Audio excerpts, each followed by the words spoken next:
we could get in spring practice. But yeah, it'll be more reps. We're gonna start Ben there, but he's obviously at ground zero. Trying to figure out what to do. But it'll definitely be more reps for all three of them. Especially Chase and Trevor. Meanwhile, you'll also have a defense out on the field Yeah. besides the quarterbacks. Yeah. Are you excited about watching that group not only in fall camp but this year, considering how many special players are dotting that group? Yeah, I think the thing that there's a lot of talented guys, but there's a lot of guys on that defense. Guys don't when guys decide that could leave and they decide to come back, they don't come back to kind of coast. They come back with something to prove. They kind of put a statement, an exclamation point on their career. And I think we got a bunch of guys over there on that side. We got a couple of juniors that may have an opportunity to test the waters this year. And so, that's not what it's about. But they all are eager to perform at a high level, and they all understand that they need the guy next to them. There's just a lot of connectivity on that defense. And you look at, I think our corners have a chance to be really good. Trayvon, the focus of that guy is at another level, and AJ is had a good year last year, but boy, is he going to be special. Mark Fields, I'm hopeful that he's going to put it all together this year and have his best year. He certainly has shown what he can do, and we got a couple of new guys that'll add into that equation. But Isaiah Simmons, he's gonna be an exciting. I'm excited to see him because he's haven't been around many guys like him. He's kind of Dorian in that he's unique. Dorian was a very unique player. Isaiah's the same way. Obviously, different body types and things like that, but are both just you'd put them in that category. Like, okay, you got your Mike backers, you got your Will backers, and then you got guys that are just like unique. And Vic Beasley was unique, and that's how I would say Isaiah Simmons. I think he's a guy that can do a lot of things. He can cover. He's got great length. He can play the back end as well as anybody. He can play in the box. He's physical. He's an excellent blitzer. He's a natural guy when it comes to blitzing. Knowledge-wise, he's come so far now. So I think he's going to be an exciting player to see. Kayvon Wallace is a guy that I think is just light years of improvement with his experience from last year. And then the depth up front, to be able to see Jordan Williams go play this year. You got Huggins and Dexter and Christian inside, and Albert is a guy that man, the light has come on for him. I think he's really fixing to have a great year.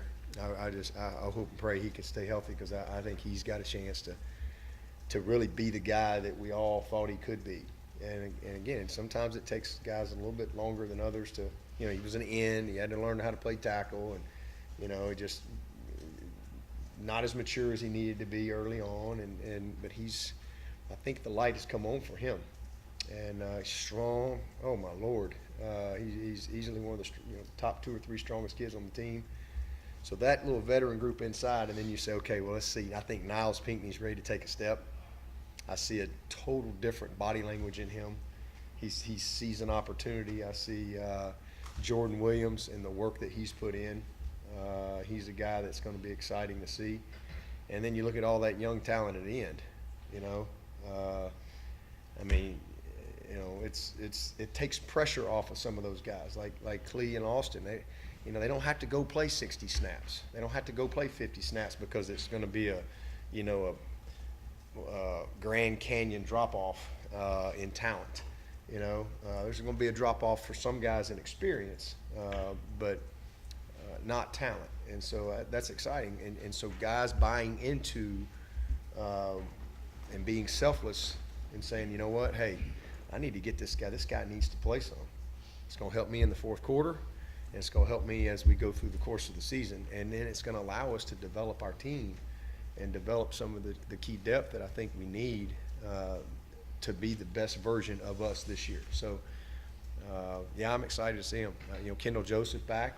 I mean, this guy's not many people ask me about Kendall Joseph, but he's really as good a linebacker as we've had in my 9 years. Brent hadn't been here all 9 years, but he's been here a bunch of them.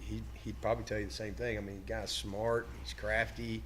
He's very instinctive. He's a good tackler. He's a good teammate. He can play Mike or Will. Really good football player in the middle that has a chance to kind of be a quarterback. Kind of like baseball. When you're strong up the middle, you got a chance, right? And I think we're going to be that way with those guys. Dabo, I guess you're moving a step closer to your version of an all-Sweeney team. This fall, is the experience with Drew, you think, could be any different than it was with Will? I imagine they're, different. Yeah. Any of y'all that have kids, that they're all different. Yeah. And, they're similar in ways, and you can really tell if you're spending time with them, you can tell they're brothers. But they have very unique personalities, very different. Two, first of all, just really great young men. That's probably dad shouldn't say that, but it's like, oh well, he's being dad, proud dad, and I am, but it's really more, the coach, because I just know how hard they work, and they're two guys that really epitomize what you want your program to be about and what you want your team to be about, and just being committed to excellence and being committed to being the best you can be. And Will and Drew, that's just who they are, and their coaches would tell you that. Their friends, they don't need their dad to say that, but it would be a shame if I didn't say that, because that's who they are. And just really proud of them and excited. I've never really been able to coach them on the field. And I had a ball with Will last year, and it's been fun. They both got some talent, and they'll be productive guys as they go through. Will came at a good time because we lost our two holders the year before, and he's held a long time, so he did a great job for us. Would have liked to have redshirted him, but we really needed him, and we should hopefully be able to redshirt Drew, and it'd be kind of neat to get a couple years between them because they've always been kind of right on top of each other. But they'll be great guys and good teammates, and they just love their experience. Love everything about Clemson. I think it's really neat for me as a dad that my two boys, their dream was to come 2 miles. To me, and that's probably one of the best compliments that I can give Clemson. To be honest with you, I'd like to think we've been good parents and all that, but I think it's just a great compliment to Clemson and the people of Clemson, because they've spent their whole life here, from preschool to kindergarten, elementary, middle, high school, and you'd think sometimes kids might be like, can't get out of here fast enough, but the fact that they wanted to be here, it's exciting for me. So really proud of them, and excited to have Drew come in and go to work. Got Jake Venables coming in too. It's kind of a unique situation that we got. That's just kind of where we are in life, Ben Batson's coming in. JD and Judah are going to be seniors this year. So it's really neat to see some of these kids that I've watched grow up their whole life that are a part of our team. Is it safe to say you want to be more aggressive in attacking on offense this year, but be a little bit screen? Yeah, I think that we were aggressive at times last year when we needed to be, and the games were different last year. A lot of games were different. We got control of a lot of games early, and the previous couple of years we were in a lot of shootouts, a bunch, and some of that's a reflection of our defense. I've been talking to you last night. I can't remember, but in 2015, I think we were 105th in the country in giving up plays of 20 yards or more. We were very dysfunctional. We were really good on defense. I think we were a top 10 defense, but we were 105th in giving up 20-yard plays or more. And as a result, we had a lot of games where we got up, and then next thing you know, you're kicking an onside kick. It was like, and it was 45-42, and then come back in 16. and we went from like 105th to 65th or something like that. We really improved, but we still gave up too many big plays, like chunks. Like people had a hard time moving, but they'd get these chunks. And we had some games, Virginia Tech and a couple others that, you know, we couldn't quite put people away, and but fortunately we were able to score a lot. So we kind of overcame it. Whereas last year we were 5th in the country. You know, so we went from 105th to 65th to 5th in plays of 20 yards or more given up on defense.